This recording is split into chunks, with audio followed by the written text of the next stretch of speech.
Hey then, welcome on back. As always, I'm Carl with Target's Attitude, absent-minded professor of knives and all things sharp.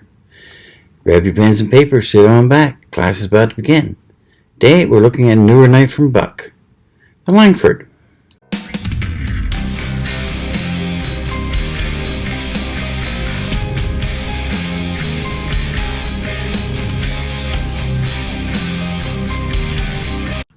That's right, the Langford Linerlock to be exact.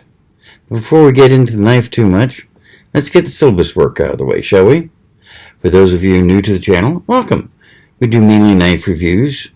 Occasionally I'll do a review of some piece of camping or survival gear. You know, compasses, lights, cooking equipment, that sort of thing. Then on Mondays we do knife basics, which you really need to know.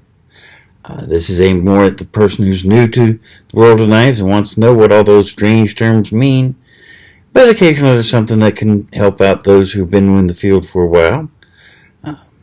Either way, I hope you enjoy them. For those of you who have been with us for a while, welcome back.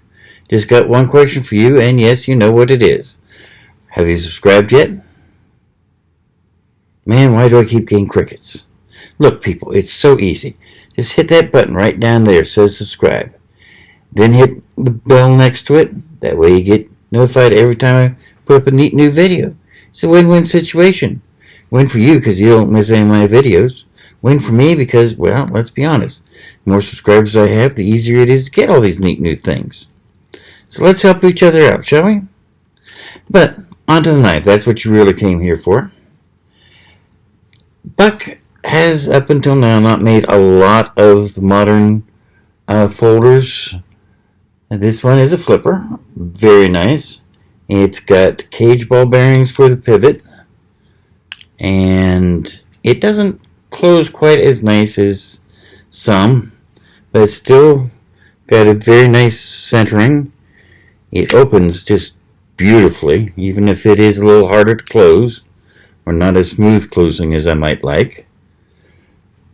You could probably loosen the pivot point up and get it to close a little bit nicer, but considering how nicely it opens, it still has a high fidget factor, so I probably wouldn't do that. It's got a nice pocket clip on it. Unfortunately, you're stuck with where it is. You can't reverse it. Be nice if you could, but you can't. It's got a lanyard hole for those of you who want to add a lanyard.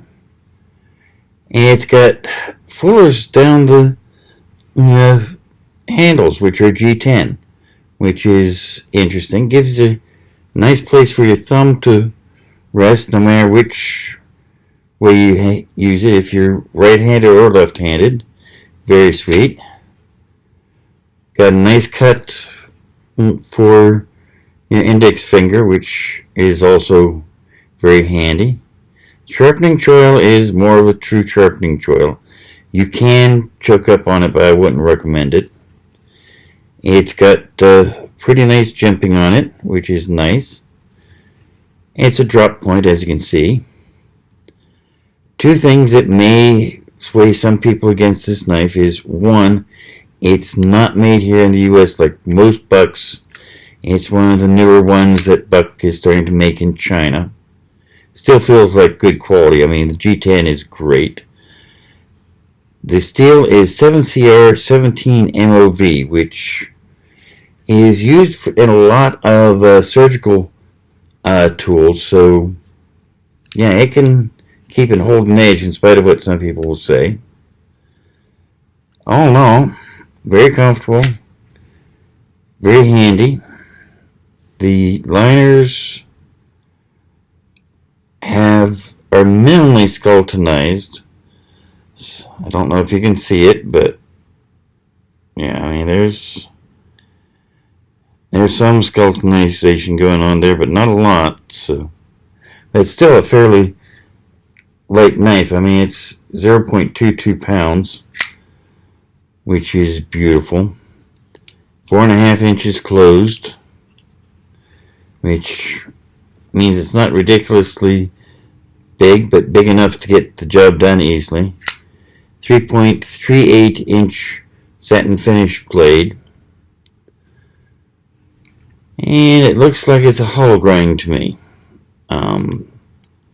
Doesn't say on my distributor's website, but definitely looks like a hollow grind.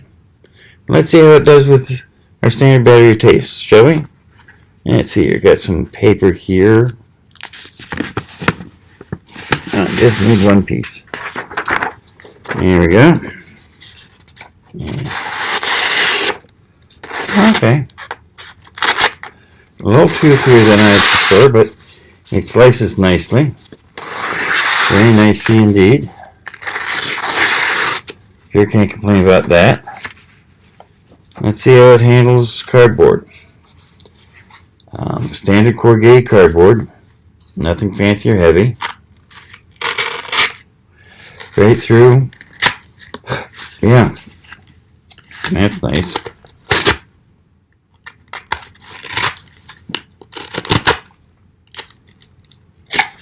I love the fact that the cardboard's trying to bend and warp on me. There we go. Yeah.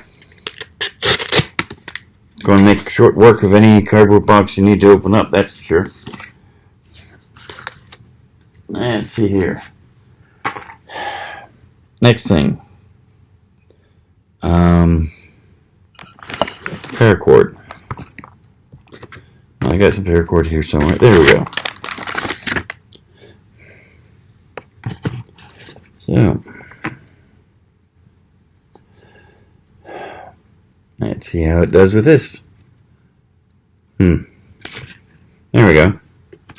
First cut wasn't as smooth as I'd like.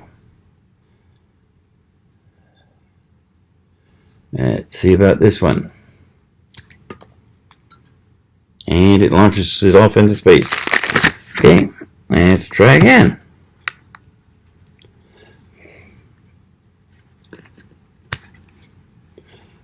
One time that time instead of two. Let's see. Okay, tip did nicely that time. Excellent. Leather. Here we go. Let's see how it handles leather, shall we?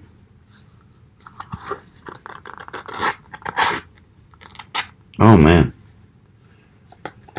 Cut through the leather like nobody's business. Beautiful. Very, very sweet on that. Yeah. That is gorgeous. You know what? Got to get a bottle to do hang packaging test with. Let me correct my mistake there. I'll be right back. Okay, I'm back. Unfortunately, I don't know what Coke is doing, but I can't get individual sized bottles of Gold Peak Peach or Raspberry Tea anymore. I can get the regular sweetened, which is too sweet, in my opinion. And I can get Diet, which unfortunately triggers migraines in me. But I can't get my favorite in small bottles anymore. Coke, you're screwing up. But I don't know why they stopped making them, because even before they apparently stopped making them, everyone was selling out of them in no time at all around here. So, makes no sense to me. But you're here for the knife, not comments about Coke stupidity. So, let's see how well this handles the big bottles, shall we? In fairly nicely. Yeah. Okay, it's cutting it, but not as nicely as I'd have liked. I'm not sure whether it's because the bottle is deforming or if the knife just isn't that. But the way it's going, now see, this way, going this way, it's cutting it nicely. So, we're going to have to say that it's probably the bottle there, not the knife then. But let's see here. We've done paper, cardboard, leather, hang packaging, zip, or not zip ties, paracord. So it's time for the zip ties.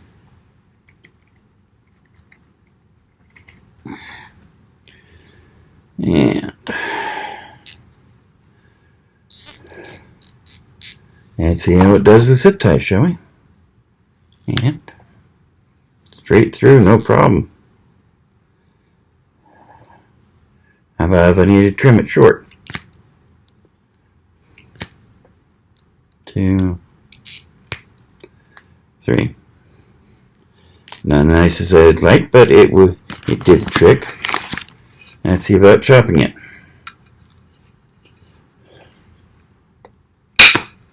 Wow. Yeah, chops it beautifully. As long as we've got it. Piece of hard maple from my shop. I'm out of pine at the moment, but this piece of maple accidentally cut it too thin, so can't use it for what I originally intended to use it for. This stuff makes great cutting boards. Take it from someone who worked as a pit master for many years and had to process between 300 and 500 pounds of meat a day. Hard maple cutting board, very hard to beat. But how well does the knife cut into it?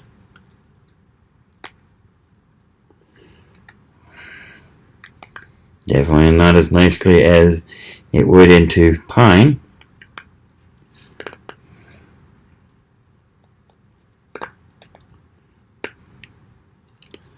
But it is feathering it up. How about stabbing? I mean, that drop tip should be nice.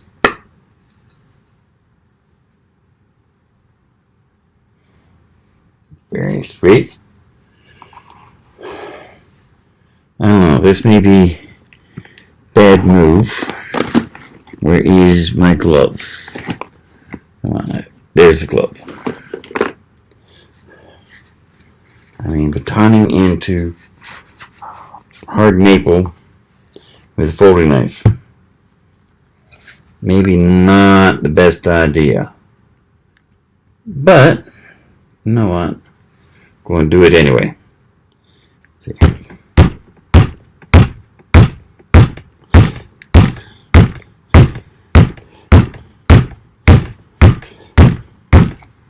Yeah. No, not even a mark. Of course, that's one reason why they use hard maple for cutting boards. As you see, it didn't do any damage to the blade. Now let's get a piece of 2x4 here. See what we get with this.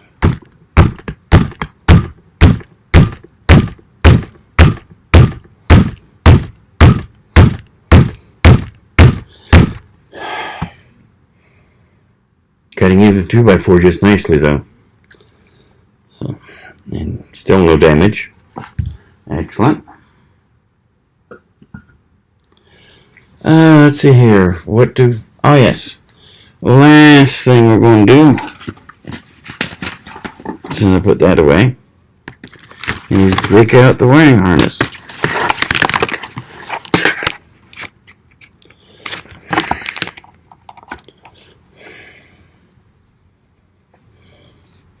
I know most of you are going to use diagonal cutters or wire cutters for this, but you know, sometimes you need to do an emergency bit of work. It helps to be able to cut through a wiring harness. And did that nicely. Let's see here if it will split and strip nicely.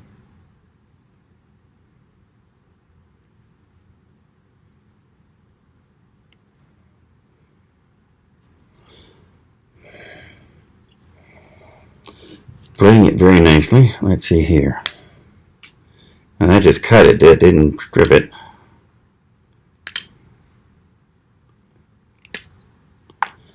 There. That stripped it. Oh, there you have it. Langford Linerlock. Let's say, unfortunately, it's made in China instead of here in the U.S. But great fidget factor. Really feels nice in the hand. Don't see any damage the blade, but let's go ahead and test that just in case.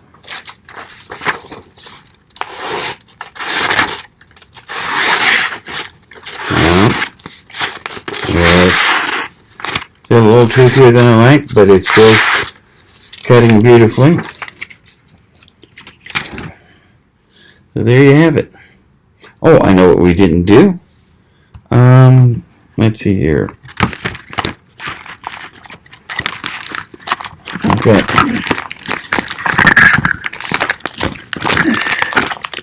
There it is. One ferrule rod. Since this is a liner lock, I should be able to count on it not closing on my fingers. Let's see if it'll strike a ferrule rod.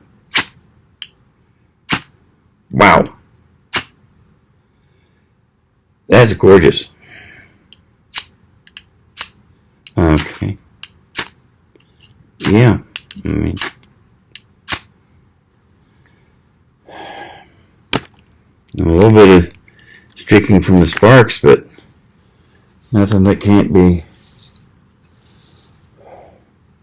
wiped off very quick and very easily. So there you have it. Does a beautiful job on just about everything. Truthfully, I'd probably polish the blade a little bit, at least give it a good strop and get rid of some of that toothiness. But if you like a toothy blade, don't have to do anything. This one is just about perfect that way. It's a great fidget factor. And best of all, it's a buck. So, but I hope you enjoyed. I hope you learned a little bit. Hope to see you back here next week. Meantime, I'll leave you a couple videos over here you can enjoy. And as always, there's that target you can hit to subscribe right over there. And remember, it may be ability that decides what you can do. Maybe your motivation decides what you will do. But it's attitude that decides how well you do it. So if you're going to do it with attitude. See you now. Bye.